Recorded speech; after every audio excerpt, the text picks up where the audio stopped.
Welcome to Vinoba life style. சொல்லுங்கய்யா, welcome to Vinoba life ஸ்டைல்னு. தம்பிக்கு இன்னைக்கு என்ன சாப்பாடு வேணும்னு கேட்டேன். அது தம்பி என்ன சொன்னான் தெரியுமா? தம்பி என்ன சாப்பாடு வேணும்? என்ன சொல்றான்னு புரியுதா உங்களுக்கு? பிரியாணியா? சரி ஓகே. இன்னைக்கு மஷ்ரூம் இருந்துச்சு, அதனால சரி மஷ்ரூம் பிரியாணி செஞ்சிடலாம் சொல்லி ரெடி பண்ணிட்டேன். இந்த வெங்காயம், தக்காளி, கருவேப்பிலை, கொத்தமல்லி, புதினா, அப்புறம் இங்கே வந்து மஷ்ரூம் கட் பண்ணி வச்சிருக்கேன். மஷ்ரூமு வந்து ஒரு தேங்காய் பேஸ்ட்டு அரைச்சி வச்சிருக்கேன். இதில் வந்து தேங்காய், அப்புறம் லைட்டாக இஞ்சி பூண்டு பேஸ்ட்டு, வெங்காயம், தக்காளி, சோம்பு, பட்டை மட்டும் போட்டு அரைச்சி வச்சிருக்கேன். அப்புறம் இஞ்சி பூண்டு பேஸ்ட்டு இந்த எடுத்து வச்சிருக்கேன். இது வந்து சேர்த்து எடுத்து வச்சுக்குவேன் எப்பயுமே, அடுத்து யூஸ் பண்ணிக்கலாம்ல அதுக்காண்டி. இப்போ வந்து நம்ம வந்து ரீஃபண்ட் ஆயில் ஊற்றிக்கலாம், ஓகேவா? எண்ணெய் எண்ணெய் ஊற்றிக்கலாம். இப்போ வந்து எண்ணெய் வந்து நல்லா காஞ்சிருச்சு. இதில் வந்து ஒரு இருப்பச்செல்லாம் ஒரு பிரிஞ்சி இலை இந்த மாதிரி நசுக்கி வச்சுருக்கேன். அப்புறம் கல்பாசி, இது கல்பாசியாங்க? ஆமாம் கல்பாசி தான். இது பட்டை, சுருள் பட்டை, அப்புறம் ஒரே ஒரு சின்ன அன்னாச்சி பூவோட ஒரே ஒரு இது, சோம்பு, லைட்டாக கசகசா சும்மா ஸ்மெல்லுக்காண்டி போட்டு இதை வந்து போடு. இது இது இல்லையா? சரி ஓகே. இது பொரிஞ்சதும் இப்போ வந்து நம்ம ஆனியன் போட்டுக்கலாம். ஓகே, இப்போ ஆனியனை நல்லா வதக்கணும். என்ன செய்யணும்? வதக்கணும். வதக்கு வதக்கு வதக்கு வதக்குன்னு வதக்கணும். என்ன சொல்லும்? ஆமாம். அம்மா என்னையா செஞ்சுட்டு இருக்கேன்? அங்கே பார்த்து சொல்லு, அப்பா பார்த்து. இல்லைம்மா, இதுக்கப்புறமா நம்ம வந்து மஷ்ரூம் போட்டுக்கணும். அம்மி வேணாமா? சரி, இது வந்து சிக்கன் தான்யா, இது மாதிரி சிக்கன் மாதிரி தான். சரி ஓகே, உனக்கு வேணான்னா விட்டுரு, அம்மா அப்பா சாப்பிட்டுக்கோ. இந்த மஷ்ரூமை இப்படி ஒரு கை, 2 கை போட்டுக்கணும். நல்லா வதக்கு வதக்கு வதக்கு வதக்கு வதக்கணும். இப்போ வந்து எனக்கு வந்து அந்த அரிசிக்கு எவ்வளோ உப்பு அப்படின்னு அளவு தெரியும். அதனால் என்ன பண்ணுவேன், அரிசியோட உப்போட அளவை ஒரு இந்த மாதிரி ஒரு கிண்ணத்தில் எடுத்து வச்சுக்குவேன். ஏன் தம்பி? அம்மி அளவு அம்மாவுக்கு தான் எனக்கு தெரியும். இது வந்து ஒரு ஒரு உலக்குக்கு, அப்புறம் ஒரு அரை உலக்கு தான் போட்டிருக்கேன். அப்போ அது ஒரு அரை உலக்கு, அவ்வளோதான்.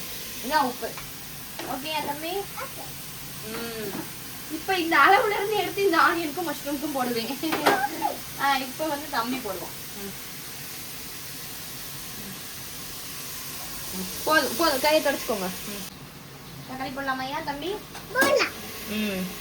தக்காளி எடுத்து போடலாம். மல்லி, கருவேப்பிலை, புதினாவும் நம்ம போட போகிறோம். நிறைய அரைஞ்சி வச்சுட்டேன் போல, அதனால் கொஞ்சம் அளவுக்கு ஏற்ற மாதிரி மட்டும் போடுவோம்.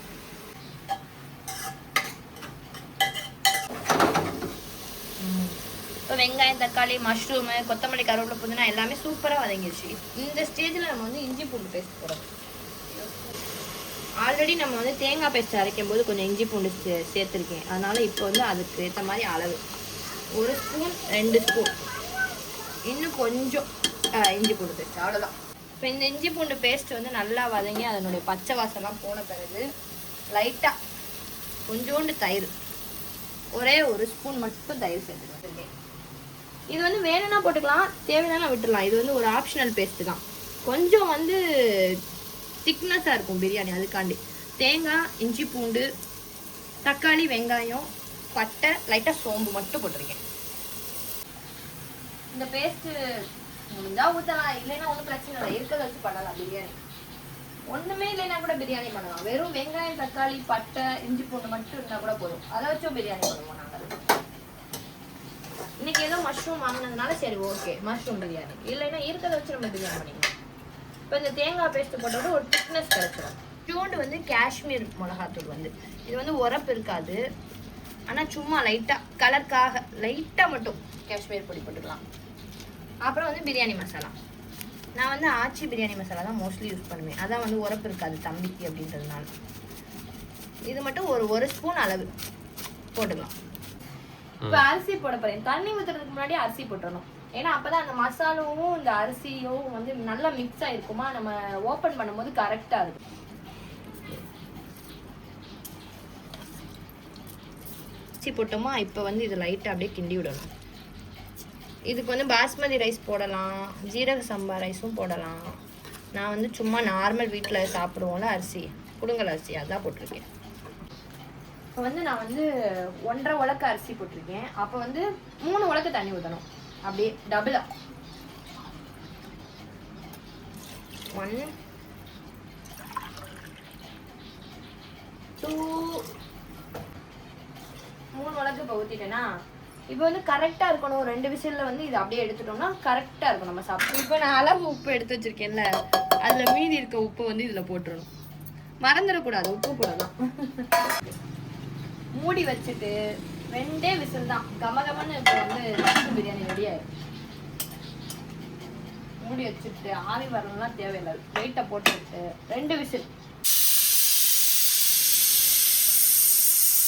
இப்போ விசில் அடிச்சு முடிஞ்சிருச்சு. ஆஃப் பண்ணியாச்சு அடுப்பை.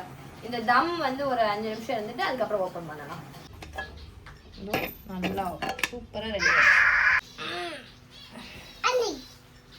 ஆயிடுச்சா. இப்போ சூப்பராக ரெடி ஆயிடுச்சு. இதை வந்து ஒரு ஸ்பூனை வச்சு லைட்டாக அப்படியே கிளறி விடணும், கிண்டி விடணும். ஓகே, இப்போ வந்து பிரியாணி சூப்பராக ரெடி ஆயிடுச்சு. நானும் தம்பி சாப்பிட போகிறோம். நெக்ஸ்ட் வீடியோவில் பார்க்கலாம். பாய்.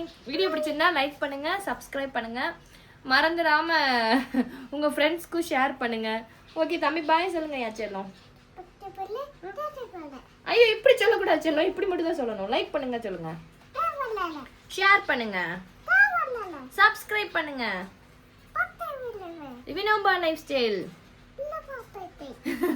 பாய்.